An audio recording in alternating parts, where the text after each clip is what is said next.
Mga agaw, manihapon ta ninyo, ali. Atak na. Manihapon ta, among sudan. Ikaw ang muatak. Kami ang muatak, dinig ka mo, kay wala mo.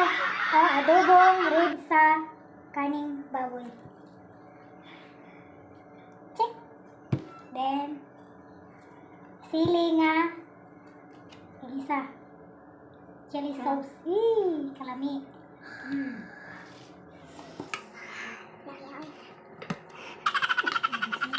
Wow, ang sarap. Lami na yung feeling na kanang mukbangal ka na. Mukbangal, siguro kagkaon. Sigkaon. Siguro ka may blood ani kay.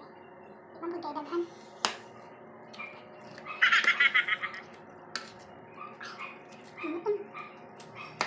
Harap ka? Dili. Pila. Hapit na. Dool-dool. Dool na nani. Dool-dool sa dagat. Tuhod na pala lang. Tuhod na pud lagi ni sa tuyo ba? Ano lang ang katiguan ka? Kasi naman na ganang utang tuyo lang. Tanang ang gapon. Hadang pagkilaw. Akin pa rata. Ayaw makaya pa. Bulag ka na. Kaya, berlin. Parisan na yung chili sauce. Sarap. Langal. Ay. Ay. Magak. Pagilay. Ha? Kaon. Isa ka bite ninyo. May craving na sa sabay. Ang naman naglaway-laway. Nagkamansaman sa ano. Ano kayo mahilig na magpanaw mukbang kada gabi eh? Alam hindi niya alam. Napay paminsan, napay sili. Ano mo gumukhaw sili kung di gusto malangan? Ganito ba galuto ka ganyan? Gatsi ka? Sige ati ka. Hindi man tungtungod sa paminsan ang sili. Akong ginadukduk ba tapos pagkisa. Wala man niya alam. Ganyan ka sa pangit kaya ninyo ni sabay ay kanang adobong rib sa baboy, lamig siya ka lang. Ako nyo lang gamiton eh. Dahil lang maghalo ka ng mga apitada sauce, ayaw na. Para di mo makalas, ketchup na lang ibutang ketchup tuyo, tapos tukaran mo gamay. Pero inyo sa paano lapuan ng kanang kain ninyo, nga paubusan ba, gamayin lang yung tubig, tapos kung mantika na siya, pwede na ninyo siya tanggalon, tapos isahon na ninyo itong kain eh. Tapos butang ang suka, tuyo, din tabukalan. Pag magbukal na, ibutang na ninyo ang ketchup, tapos sagulanan nyo lasa, tawag yung mixin or kanang seasoning. Ay, kalas agaw pa. Muli na ka magamit o kanang mga apitada sauce, ketchup na yung gamiton. Ketchup. Hindi ka po mo magamit o mga panglaut-laut, kanang, di ba kasagalan, ginagamit nga panglaut kay kanang cornstarch. Pilang kilo sa kondon? Kuan lang, red. Di pa ang ulit ng kuan eh. 170 ang kilo. 170? Ano ka dugan? Dili, sobra na siya. Sobra pa? Katong nabilin sa balay. Mugod 600 na ba pag paliton sa gawa? 252, sobra kilo man na siya. Palit ka sa restaurant? Di ba, di sabaw naman natong banana. Ang ako nabilin dito sa balay. Doon pa? Ang bala po tayo dito sa dagat. Pulo ka buok na cut siguro sa ribs. 15. 15 mga 15. 15 ka ka. 180? 150 sa tanin. 250? Dagod na. Sobra man dito kilo no. Gusto man wala ko itong gibitay dito nga karni ba? Kato na lang tayo na kung tayo wala na ako hindi pa kuhaan ka. Fresh ko pa man good. Basta buntag gani ka mamalingki sa. Namalik ko gani sa palingki. Mga fresh pa sila. Paghapon. Na. Basta na dito mapili karni pag buntag.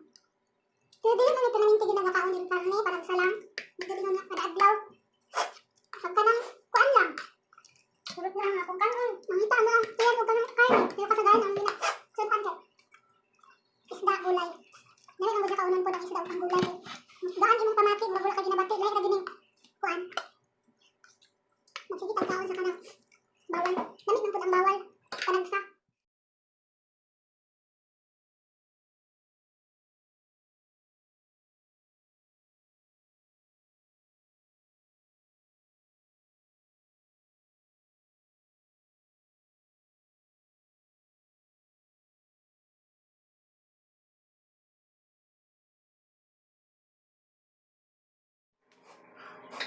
So, karon mga araw, magbiwas ka.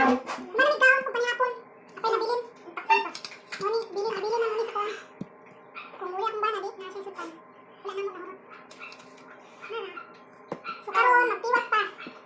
Magtiwas ka, mga untaw. Brought to you by Selecta. Dili di siya sponsor sa Selecta. Ipakita ka na mo, kailamig kayo siya. Mag-craving lagi ba? Lamig. Tambal sa ibon. Di na kayo siya.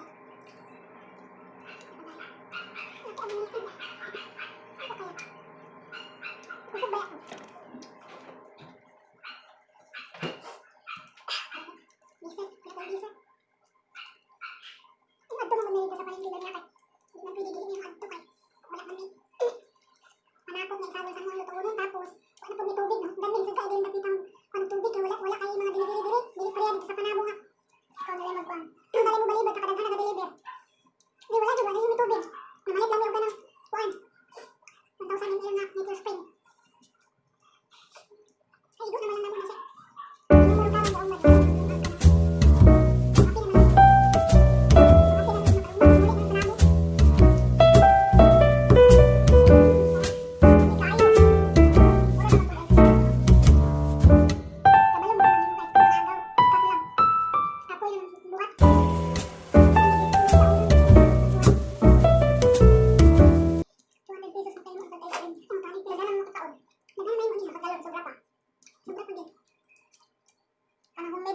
Makakuan ka, makagusto ka, unsay mga gusto nga flavor. Kanang ginatawag nila nga, gituluan ang gumisa.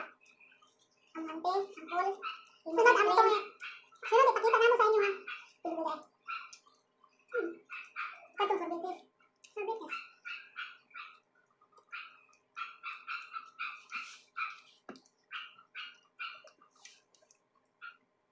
Tagbo, magkagay ka no? Ang 17, ang 17. Tunay ba ako pag nakakaamog ice cream? Kung tilaukan, taon-taon magkatol na siya. Mura na ka na nagas-gas. Ubo na ang sunod. Sipon, mukha na na. Niya ako. Niya na po, niya makalimtan. Wait, makulpini na, nabit siya. Diya, ang red ba nag-andar? Napatay din na mo mga walay sulod. Ang red, pag mawa may walay sulod. Napatay na mo ang kuryente, ang yung plangka. May, nung kung nagipatay kay, asa ka mahitaan na, nag-irkon-irkon ka kadali. Katulog ka irko, nagkuan pa ka, tawag ka nag-rice cooker, nag-ref, tapos nag-electric fan. Ang imuang kuryente, bakit ani mo 23.75 ra? Ha? Buti kayo, nakaimo na lang kung sana all. Sana all, ganyan ang kuhan sa kuryente. Di palong lang guniya kay, wag may tao din eh. Kaya, nakatipid siya kay gamay kay ang taong kuryente. Unsa man, nagbayad, kinanglan, nagbayad ato, 23.75 oh. Sunod na lang. Matako mo siguro iyang pamasahe kaysa sa iyang. Pero ubo na lang, di man siguro magbayad. Di ka kabayad og 23 pesos sa isang bulan, di man siguro maputlan. Kung dili siya tulo. Next month. Kung tulo na lang, nakay mga balance, ako tulo na ka. Basi nga 100 na next month. Kasi 50 lang. Ano man ang tubig? Tubig ganyan para na kayo para sa tubig. Hindi pa katinon. Wala na rin. Murag mga camel, di ko suman yun. Kung wala niya malit, mauna lang yung tubig na bilhin. May man ang mangandam kaysa di mangandam. Uy, huwag mo pinanglan ng tubig. Huwag na tubig din ha. Kung gusto yung naman ang pusit. May murang tubig dali sa dapit kay dili pwede mainom. May ang dito sa sentro. Asa ganyan tubig ani? Di na to siguro isang tao. Dili man. Tubig dili ba sa kuan? Di kalong sa yutak di kan. Murag di fuel. Ang ligo ang tinawan siya pero dili siya pwede naman. Kaya wala siya na process. Pwede nang murag tanan. Tinawan ang tubig ang kuan dili naman. Nanan balik ko sa tubig diri kay dili ka tugnawon kay. Ay, magkuan sa amin, magkiwas sa amin.